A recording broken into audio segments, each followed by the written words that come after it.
So why do people always say the SA-30 SM2 is the best top tier jet in the game? Because when we look at things side by side here, stat wise, guys, the Rafale and Eurofighter absolutely blow the SM2 out of the house, man.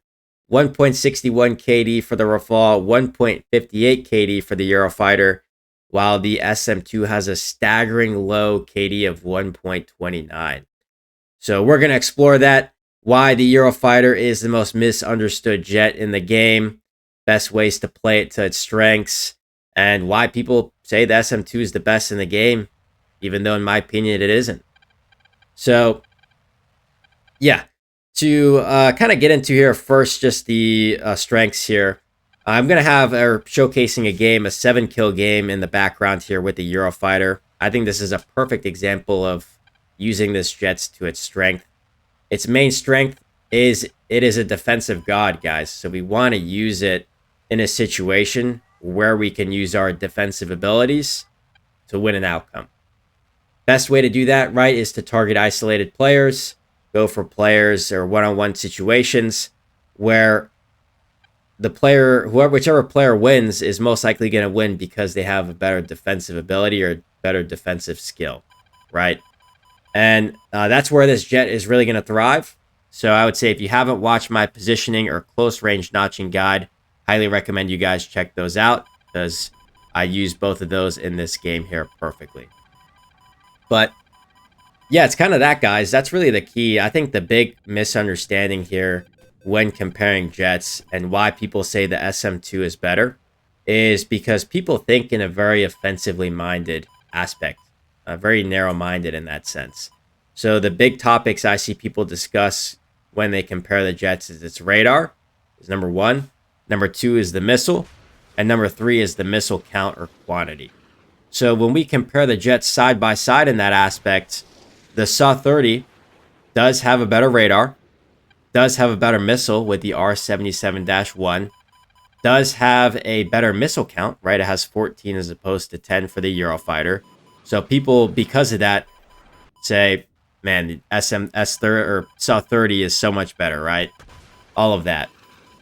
But a lot of people don't look at it in the opposite perspective, right?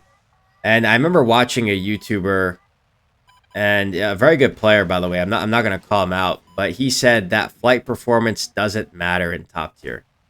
And I found that super funny, right? Because it makes such a difference, guys.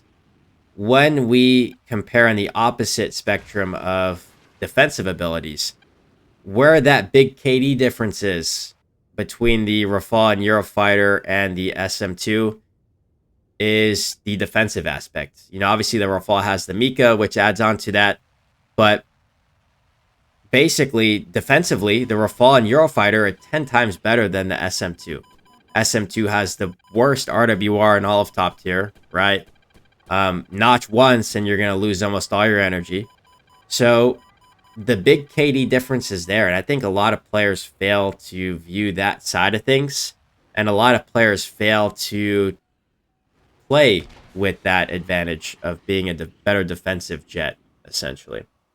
So, because for example, I see a lot of players, and again, I'm not calling anybody out here, but a lot of players will BVR with the Eurofighter and that's it, or do mainly BVR. Sure, that can get you a couple kills, but is that the best way to play to its strengths? Probably not, right?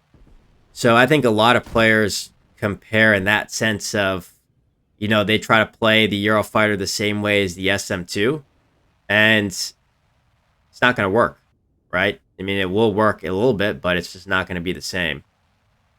An easy way to put it is think of it this way. When you think of offensive power or offensive skill from a player, there's only so much you can do. You're kind of capped at a certain level because you can shoot missiles, all of that, but even if you play it perfectly, offensively, if the player defensively knows what they're doing or plays that perfectly, you're not getting a kill. Simply put, right? So you're capped at a certain skill level when it comes to offensive power. But when you go on the opposite side of defensive, the skill ceiling is unlimited. Take the Eurofighter, for example. You can become untouchable, unkillable if you know how to play defensively correctly, position yourself in the right spot. So the skill ceiling is really unlimited, guys. And that's the big misunderstanding a lot of players have. And I'm going to skip forward here to the 1v4. Nothing's really happening here. So let me skip ahead. Again, we're in a 1v4 situation. I'm going to commentate a little bit on this here late game, just the way I approach it. First thing right is altitude is king, guys. You do want to play higher altitude. These guys are playing lower than me. I'm at such a big advantage.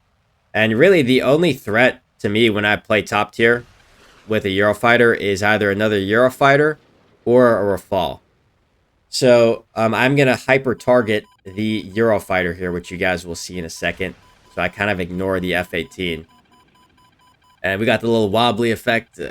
Usually happens with the Eurofighter when you're going higher speeds. But yeah, kind of that's the big thing, guys, right? Is a lot of players don't realize that the defensive aspect of this game has a much higher skill ceiling than the offensive side of it. And at least that's the way I look at it, right? And how I've always viewed it. So, yeah, and again, that's why for me, when I look at the KDs, it's such a big difference because of that.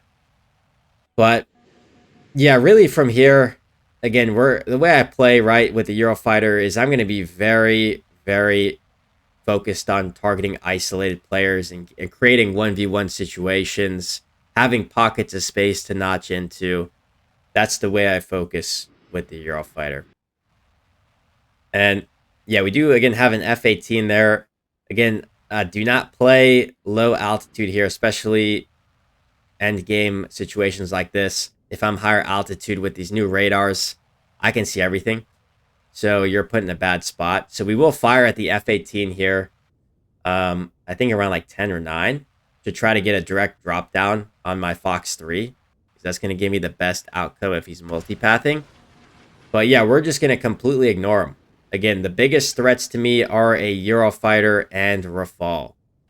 So I'm going to target this because if I can kill the Eurofighter, I see there's an F-15 and a Mirage 2000. So we know all the jets. So yeah, we're going to track this guy down, and we're going so fast. Once we're this high altitude against everybody else, guys, we're unkillable in the Eurofighter right now, is a good way to put it. So we're going to fire that off. And yeah, he does, for some reason, a 360 to turn around. And yeah, he is not going to be dodging that, guys. That is a easy kill. And again, we're going so fast, altitude-wise. You know, F-15 shoots at us. All right, it's whatever. The missile's going to have to climb up to me, which is going to, you know, lose its speed. He's very far away. And I'm going at such a high rate of speed at this point that it's just not going to catch up to me. So, yeah, at this point, we just got to kill the other guys. So, yeah, we can obviously see in our RWR we have a Mirage 2000 somewhere to the left side of us here. We do notice that. Forgot to fix my radar here as well at the moment. I think I do in a second. Yeah, we'll see some close range combat here in a second. They do activate a blind hunt. And, yeah. You can see now this Mirage 2000 is fired at us as well. We'll see it in a second here. You can see that missile. And I accidentally fired her, guys. It was a misclick. But, yeah, we're going to dodge some Mikas here. Not too big of an issue. And we'll see here in a second some close range engagement.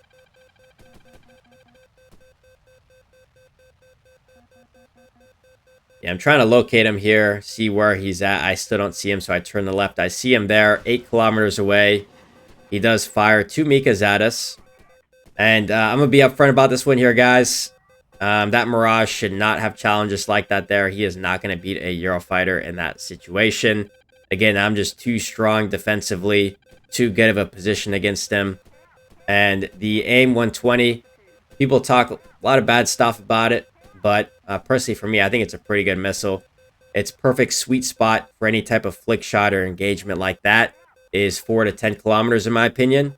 I usually always get a kill with that there.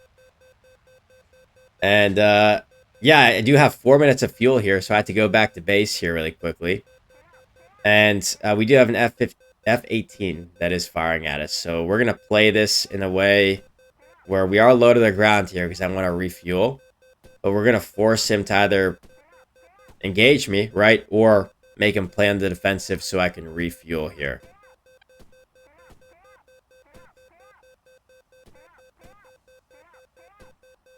But yeah, let me know what your guys' thoughts so far. If you agree with my takes on this, and what jet you guys think is the best and why. I'm always open to hearing others' opinions, seeing what your guys' thoughts are.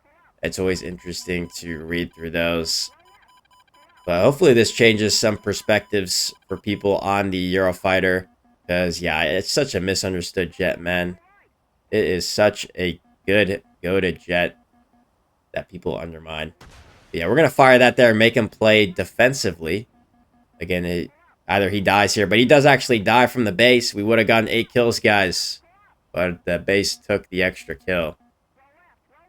And yeah, we're going to fire that again just to make his RWR scream at him, make him play defensively, panic a little bit. And yeah, give us time to land. And I'm going to skip forward here. Nothing really happens. All right, skipping forward here. Basically, he's going to stay low to the ground. And we're just going to gain altitude. Again, altitude is king.